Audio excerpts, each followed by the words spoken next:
Hello tout le monde, on se retrouve aujourd'hui pour une très grosse réception service presse. J'ai reçu pas mal de colis, j'attendais beaucoup de suites de séries et aussi quelques nouveautés. Il y a eu pas mal de retard ces derniers mois dans les colis de service presse qui sont rattrapés petit à petit ce mois-ci. J'avais déjà reçu pas mal de mangas il y a quelques jours, je vous avais déjà fait une story là-dessus. Je vous laisse regarder sur mon compte, vous retrouverez ça si jamais ça vous rend curieux. Et on a encore beaucoup de choses à voir aujourd'hui, donc on va pas traîner. On commence chez Kana avec le premier tome de l'édition Deluxe de Monster, apparemment le thriller à découvrir et à connaître. Le jour je discutais thriller avec Perfect Weapon et elle m'a fortement conseillé de lire ce titre, donc je vais le découvrir. Cette édition Deluxe est terminée en 9 tomes, elle est vraiment très très belle, c'est super qualitatif, il y a des reflets au toucher, vraiment je trouve ça magnifique et j'avoue j'ai hâte de commencer parce que les thrillers c'est mon style favori, donc j'espère que je vais beaucoup aimer ce classique. On continue chez Kana avec le one-shot Nijigahara Hologramme qui me faisait aussi de l'œil depuis sa sortie. Drame, psychologie, un seinen vraiment tout à fait dans le style qui me plaît. Il me faisait de l'œil depuis sa sortie il y a quelques années déjà et je suis super contente de pouvoir le découvrir. C'est un très beau one-shot au grand format avec de très très belles couleurs. Assez épais également, une édition plutôt rentable que j'avais bien envie de découvrir. On finit chez Kana avec une série en 3 tomes, il s'agit de Heroines Game. On sera un peu plus sur quelque chose dans le style horreur pour ce titre. Un titre donc comme je vous l'ai dit fini en 3 tomes qui me tentait vraiment beaucoup. Pareil, depuis sa sortie il me faisait de l'œil. Je rattrape un peu les séries un peu plus anciennes de chez Kana que je n'avais pas eu l'occasion de découvrir avant. Et je suis vraiment contente qu'il me l'ait envoyé parce que vraiment elle me faisait de l'œil depuis un moment. On passe chez Cotoon avec le second tome de Let's Play. Alors moi je connais déjà le webtoon parce que j'avais lu tout ce qui était disponible sur l'application Webtoon. Mais comme j'avais pu déjà vous le dire quand j'ai reçu le premier tome, malheureusement nous n'aurons pas la suite sur l'application. Car l'autrice ne pourra pas être publiée sur Webtoon, les conditions ne lui convenaient pas, donc ce format papier est la bonne occasion pour continuer et aussi pour découvrir la suite que nous ne pourrons pas avoir autrement. Et en plus il y a toujours des petits chapitres bonus très très sympathiques, c'est une histoire que j'aime énormément, je trouve que Let's Play est un très bon Webtoon, donc voilà, je prends beaucoup de plaisir à continuer cette édition reliée. J'ai ensuite reçu la sortie que j'attendais le plus cette année. Il s'agit de Blooming Girls. Je suis trop contente parce que c'est un de mes animés préférés et je suis trop contente que Delcourt édite enfin le manga en France. Ce sera une série en 8 tomes par la même autrice que José, le tigre et les poissons, qui a été un énorme coup de cœur pour moi. Je suis trop contente, cette série vaut tellement le détour. Elle parle de sexualité vue par des lycéennes, différentes lycéennes avec différentes façons de penser. Et vraiment très chouette, j'adore. C'est des couvertures cartonnées très épaisses, très belles, des jaquettes plutôt. Et il y a 2 jaquettes proposées vu que le papier ne permettait pas de faire recto verso. Chaque tome a 2 jaquettes. Je suis trop contente que l'éditeur ait pris le soin d'autant mettre en avant cette série parce qu'elle le mérite.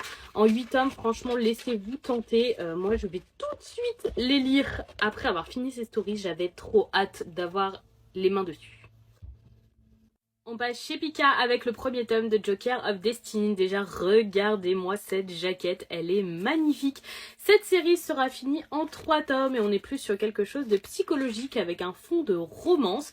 J'avoue que depuis son annonce, elle me faisait vraiment de l'œil, cette petite série, et j'avais hâte de pouvoir la découvrir. Donc ça va être la bonne occasion. En plus, sur une série courte, en général, il n'y a pas trop de prise de risque. Et vraiment, je le redis, mais j'aime énormément l'effet de cette jaquette. Elle est vraiment trop belle. Je suis très contente. On continue chez Pika avec le 3e tome du titre très populaire Ton visage au clair de lune. J'avoue que j'ai beaucoup aimé les 2 premiers tomes de ce très bon shoujo et que j'avais hâte de découvrir la suite. Les dessins sont totalement à mon goût et même si le côté androgyne de l'héroïne a très vite été mis de côté alors que c'était un peu le cœur de l'histoire, j'aime quand même énormément la romance autour de nos 2 personnages. On se retrouve finalement sur un shoujo assez classique et en même temps très efficace, donc c'est un tout bon pour ma part. On continue chez Pika, on continue dans les shoujo avec une nouveauté. Il s'agit du premier tome de And Yet You Are So Sweet qui est sorti assez récemment chez eux. Pour le moment, il y a 8 tomes disponibles au Japon, mais un seul en France. Le 2e va bientôt sortir et j'étais très tentée de découvrir ce nouveau titre. En général, les shoujo de chez Pika, je les apprécie beaucoup, donc j'étais très curieuse de découvrir ce titre et franchement, je pense qu'il a tout pour me plaire. On reste dans les shoujo de chez Pika, c'est vraiment le thème du jour avec les tomes 2 à 6 de We Must Never Fall in Love qui me permet d'être à jour sur cette série. Le premier tome m'a beaucoup plu et j'avais vraiment envie de continuer. La série sera finie en 9 tomes et donc nous avons 6 tomes disponibles actuellement chez nous.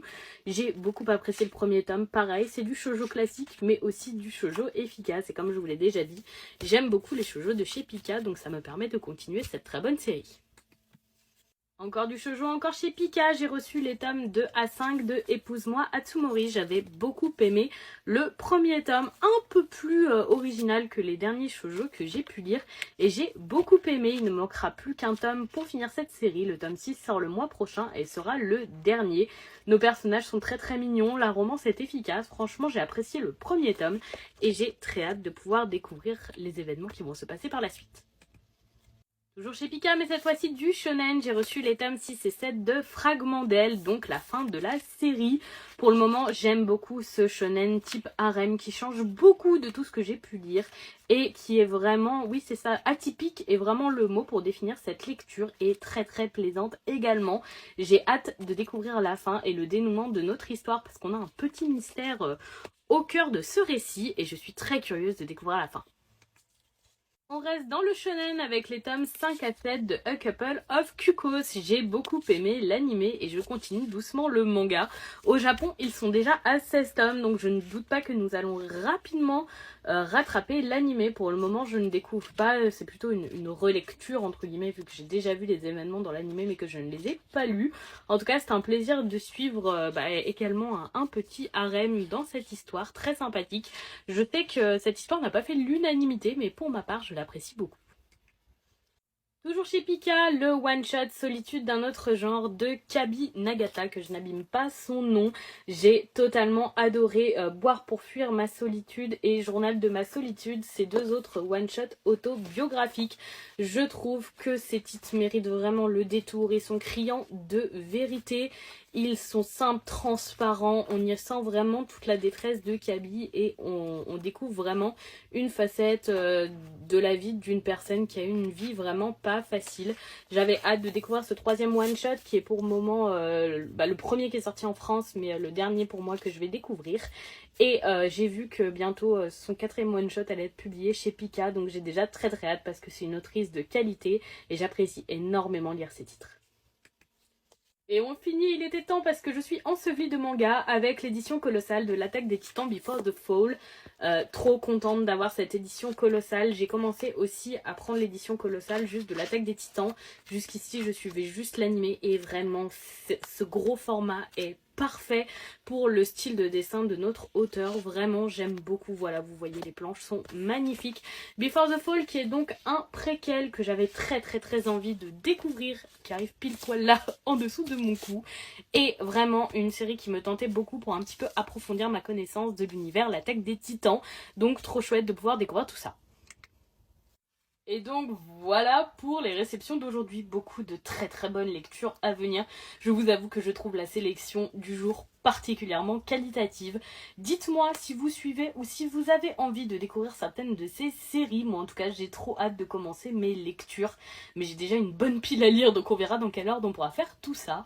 En attendant je vous souhaite une très bonne fin de journée et je vous fais des bisous tout le monde.